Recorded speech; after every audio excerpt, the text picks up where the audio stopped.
Struggling to leverage Microsoft Enterprise solutions? At C5 Insight, we understand the intersection between technology, business, and people. We're excited to have Grant Dess from Microsoft here to talk to us about the more human side and what it means to leading responsibly with AI. I will now let Grant kind of take it away for us, and we're looking forward to talking with you all today. Thank you, Tracy. Good morning, good afternoon. I do appreciate those of you who have stuck with us through all three parts of this kind of webinar series. If you did miss the first two, I encourage you to go back and take a listen. This one, just to be transparent, this one might have a little bit different feel than the other two.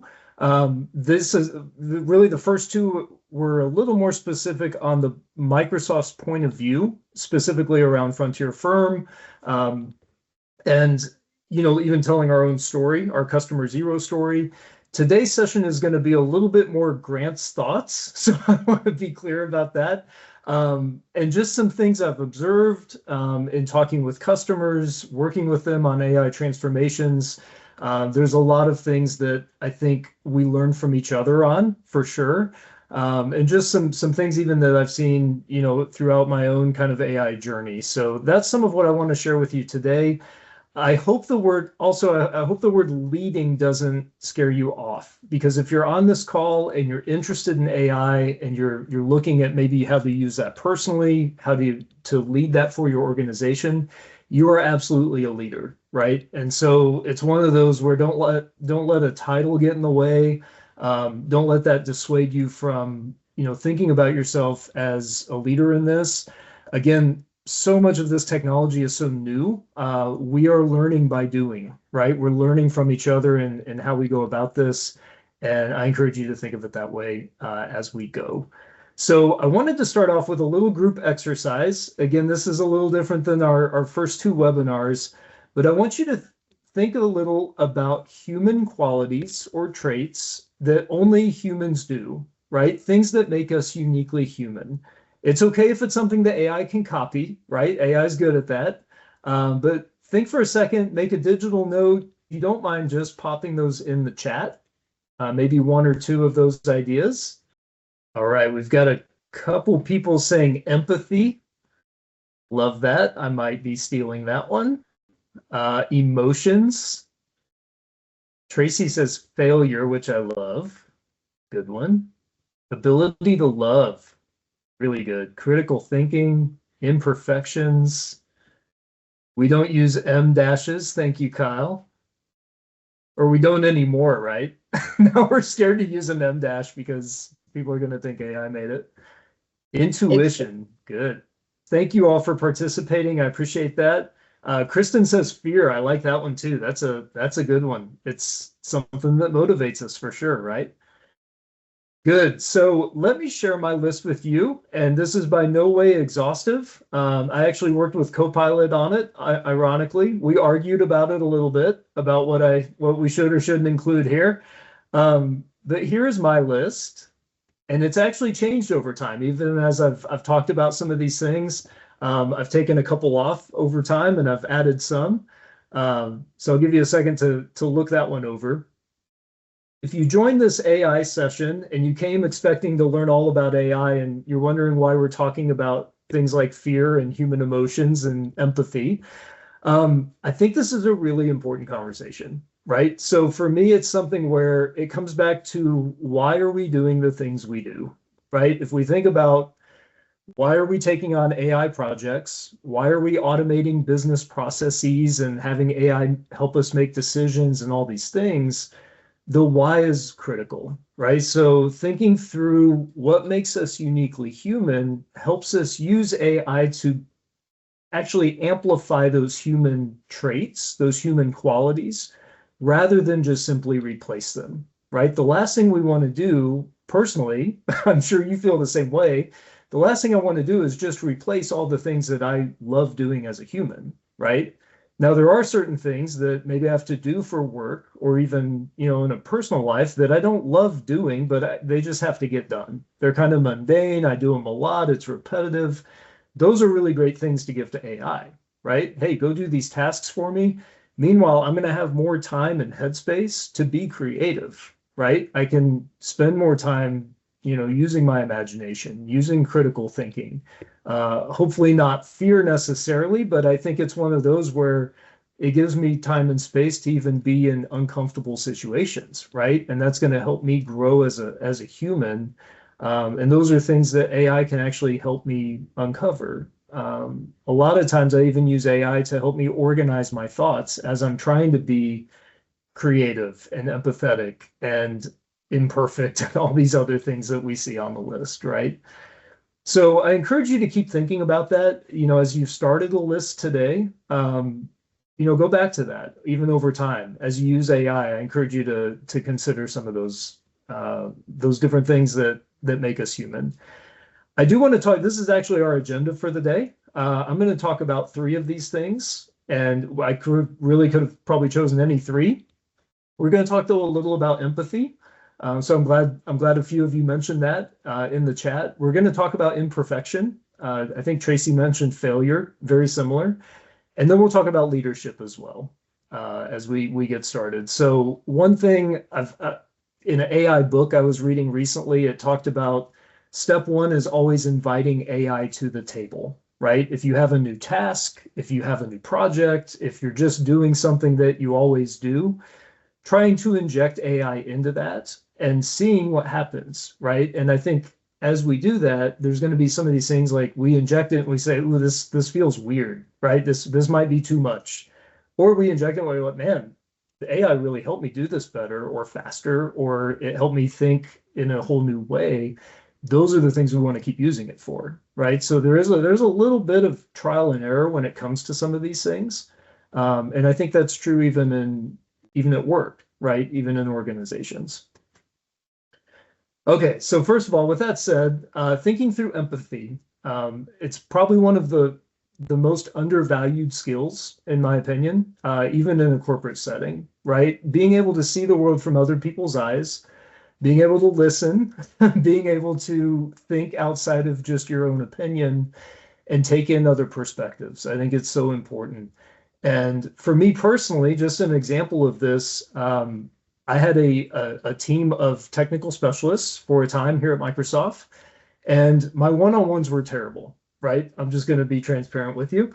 I would join them, oh man, I've got a one-on-one in 5 minutes. I need to join. I'd hop on and I would say things like, tell me what's on your mind, right? Or how's your day going, right? And we would talk and it was fun, but it wasn't that productive and it wasn't necessarily that insightful because I wasn't putting a lot of effort into it.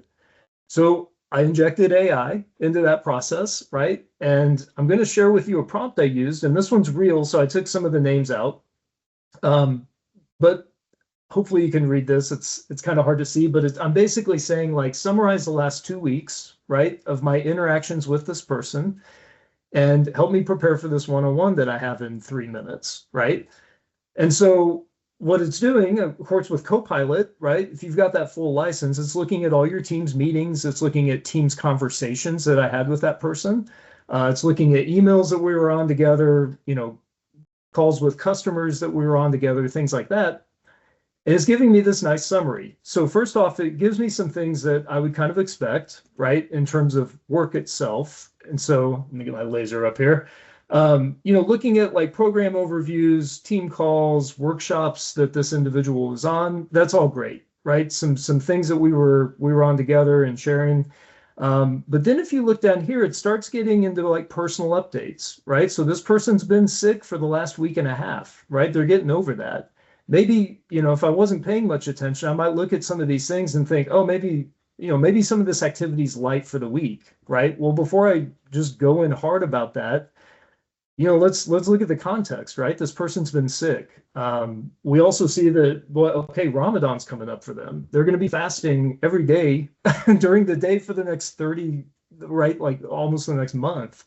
That's going to impact how they work. So now suddenly, instead of just, jumping into a one-on-one and talking about work stuff and what's on the calendar this week, it gave me a moment of pause. It gave me some clarity and helped me be more empathetic towards this individual scenario, right? So I'm able to look at that and say, boy, let's, maybe the first topic is health and well-being, right? Are you taking care of yourself? How can I help you as a manager do that better? Things like that, right? So this is some ways that AI is not taking away the human skill of empathy, right? It's actually it helped me amplify that in myself a little more. It helped me focus on that.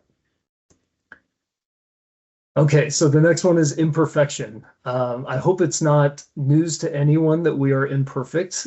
That's probably hopefully goes without saying that we as individuals are imperfect. But what's so interesting when we start talking about AI is that if we're producing everything, if all of our processes are perfect, if the products that we're creating, right, goods and services and all these things, they all come out of maybe a manufacturing line without any sort of defect or blemish.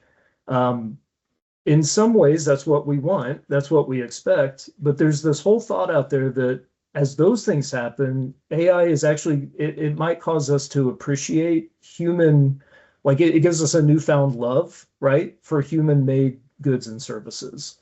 So I think this whole concept's really interesting because we like working with humans, right? We like talking to humans sometimes. Now, if we've got like a customer service problem and we just want a really fast answer, we might want to talk to a bot for that. But if we really want to, have a deep conversation, right? If we want to talk about life, if we want to talk about, you know, struggles or things that are going really well for our kids, we might not want to talk to AI about that, right? Those are things that we want to connect with other humans about. So I have a kind of funny example of this one. This is from a company I wasn't previously familiar with. It's an AI startup called Cluely. And this was actually an advertisement that Cluely took out in the New York, Times Square, right? So they put this ad out there. Hi, I'm Roy. I'm 21. This was very expensive. Please buy my thing. What I love about this is that AI would never create this, right? If you ask AI for an ad, it's going to create probably this elaborate pitch and have all these, really great stats and like blah, blah, blah. But in this case, it's black and white, right? There's words misspelled and abbreviated, the grammar's off, etc. And what happened, right? This goes up in New York Times Square. Cluely got more hits on their website than they'd ever had in their history, right? It went viral. People were sharing it. What is this thing? It's so funny. Like, we just like the imperfection sometimes, right? Like humans, we gravitate to that kind of thing. And it sparks curiosity, it sparks interest. So I'm not saying that you take this too far, right? And run with this at your company to where you just make everything imperfect. But there's those times where, especially where you're meeting your customers, especially where, internal meetings and some of those times that really matter, you want to be mindful of when you're using AI and how. And it might just be that imperfection actually brings you more value than having everything just be so smooth and so perfect that you miss the human connection. Okay, and then leadership, the third one here. So I think, when again, thinking of yourselves as leaders for all of us, I mean, as we lead this thing called AI, as we think about how AI should and shouldn't be used, thinking through that list that you started creating, right, just a few minutes ago, like how do we preserve and how do we motivate people? And how do we keep the human spirit going even within our own organizations? I've talked to friends, I've talked to coworkers even who, maybe where AI has been used a little too much, where they start feeling like, man, I'm kind of a cog in this thing, right? Nobody wants to feel that way as a human. We still want that fulfillment in our jobs, in our roles, right? We still want that we're contributing to something meaningful. So again, how we use AI, it matters, right? And as how we lead, I love this quote from David Burkus. People don't want to work with leaders who feel distant from reality. I think right now more than ever, we're seeing like the difference between real and fake, right? You see it when like if videos are created or pictures are out there, you might look at a piece of art and say like, boy, I really love this. And then someone says, oh yeah, AI made it, right? And then you're like, oh, right? Like you feel kind of duped. You might feel deceived by that. And there's plenty of times that AI generated art is really beneficial and really useful.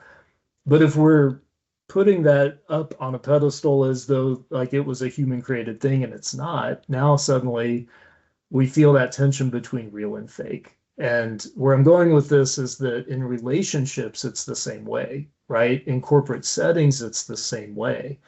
I've got a couple examples of this too. The first is just when we think about as leaders, how we're building relationships and how we're building trust, even internally with our coworkers. You want to make sure that you're not automating away the things that are really important, right? So one example of this for me, it's recent. I just had like an annual review here at Microsoft, or semi-annual, I suppose, recently. And so AI helped me a ton. I actually use Copilot, hey, help me communicate my impact to Microsoft, right? It's looking at team stuff, it's looking at Outlook stuff, and it pulled together this really nice looking, better than I could have done, describing the impact that I had. And it was like, oh, you've described some activity, but let's translate that into impact. That really helped me write that. So it was great, right? And I massaged that a little bit and put a lot of that in my annual performance review. But if you take that one step further and you say, okay, hey, from here on out, we're just going to have managers, they're going to only use AI to generate your performance reviews, right? That might suddenly feel a little different. And in fact, oh boy, and I am getting ahead of myself. Give me 1 second. Here we go. So AI is writing performance reviews. What could go wrong, right? So this was just here a week or so ago, where companies are looking at that. Now, I'm not saying that managers shouldn't use AI, right? There's time and place for that, but we want to be careful in those conversations that really matter, right? If you're mentoring somebody, you want to make sure that that you're not just automating that kind of thing, because ultimately this defines your culture, right? As a company, and that culture is one of the most important things you have. And if you over automate some of these things, or you start automating those really human qualities, you might miss the most meaningful part. So one last one, I got out of order here, apologies. On that topic of relationships and trust, I saw this on LinkedIn. I don't know Jen Allen Newth, but I thought this was so funny. I know it's long, sorry, but she's basically describing like, hey, I found this great, agent or system that you no longer have to have parental conversations, right? You don't have to ask your kids like, how was school today? You don't have to tell them to get off screens. You don't have to do all the stuff, and it frees up so much time for you as a parent to like do things that you like doing. And it's funny, right? Like it's tongue in cheek, but that's where if we were automating parental conversations, we all know that's ridiculous, right? Because that's where, and as a parent, right, like that's where you really connect with your kids a lot, is over those conversations, over those things. Could you automate it? Sure, but now suddenly you're not building trust, and you're not building relationship day after day, week over week, all those kinds of things. So take all of this for what it's worth, by the way. These are just some ramblings of someone who's really interested in AI, but I feel like these things are important to consider, right, in how we use AI day to day. So thinking through some of these things in terms of our relationships and trust, thinking through how we're building culture in our organizations. So thank you for being on this journey with us over these 3 weeks. Kind of in summary of these 3 weeks, again, we've talked about becoming a frontier firm, what that means for both you personally as well as your organization, and putting AI first. Hopefully you learned from Microsoft's own customer zero story as we adopted Copilot within our own walls. And then today, leading responsibly with AI, and just being mindful of where we do and where we don't use AI, right? And being sure that we're using it to amplify the human spirit, to amplify these qualities and these traits that make us unique and make each of your organizations unique, right? Making sure that we use AI to amplify those things and preserve what's important. So with that, Tracy, back over to you. I don't know if we have any questions outstanding. I haven't kept a very good eye on the chat, but The chat is just us kind of commenting on that article because it was quite funny. Okay, good. I like that, bringing it down to the personal level. We do actually have a couple of questions. So back it up a little bit to more of the business side of things. What are the risks of leaders becoming distant from reality in an AI-driven workplace? And then to follow that up, how can you avoid it, or how can you try to avoid it? No, good question. So I think, yeah, I mean, the biggest thing again is just that we're not putting AI above people. I think that's the short answer, right? We all want to automate more, right? We love that. Organizationally, we love that because there's so many places where we need efficiency, we need more productivity. What I'm encouraging you all as leaders to think about is how do we balance that, right? And still keep the human at our even our corporate focus, right? Because that is what matters. That's what makes your organization different than any other organization, right? Is the people that you have. And I think, there's a lot of things that if you miss that point and everything becomes process and technology, you have people who need to run that process and run that technology, right? Even with agent-led processes, you still have humans in the loop, right? You have people making decisions and hopefully being creative and thinking about new ways of doing things and building business in new ways, et cetera, right? So I think that's the balancing act of it, right? Is we have to prioritize AI right now, right? Our competition's doing it, right? I mean, everyone around us, like, that's why we're talking about it today. But even in prioritizing that, I think you can still keep humans at the center and keep that in focus. I hope that answers the question. Yep, I think it does.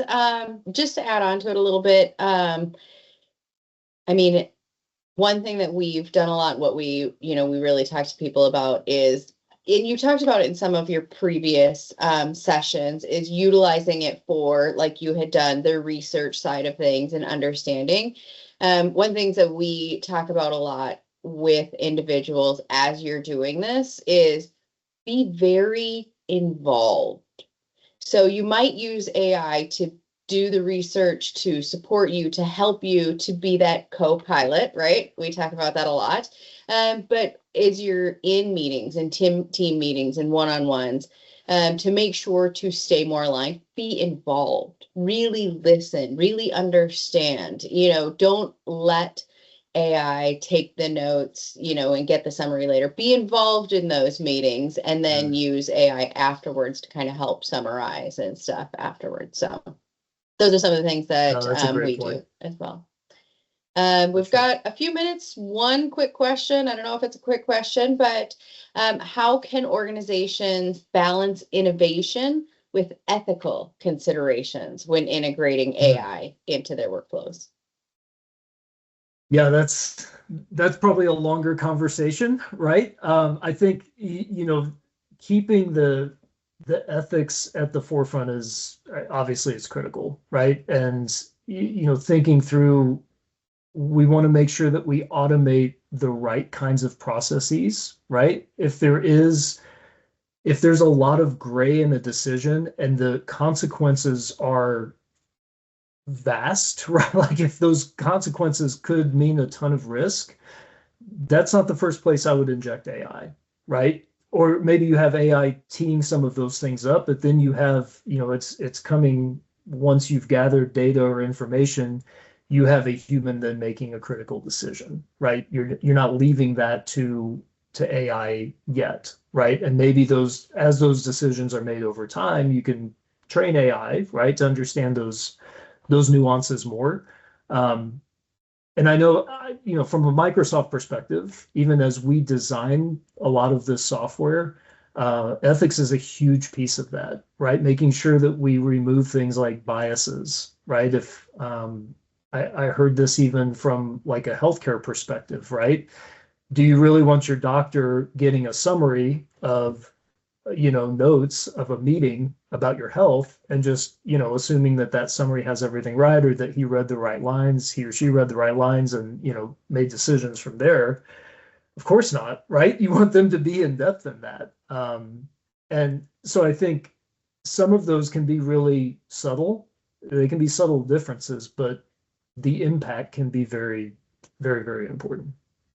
Hope that makes sense. It does. It absolutely does. And I know we only have 1 minute left, but I hear this question so often. How do you reassure those who are resistant to AI, thinking they will replace their job?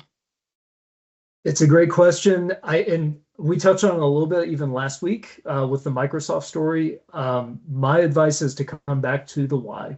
And for me, even personally, right, as I was adopting AI myself and asking that question, right, going back to the like, why are we doing this?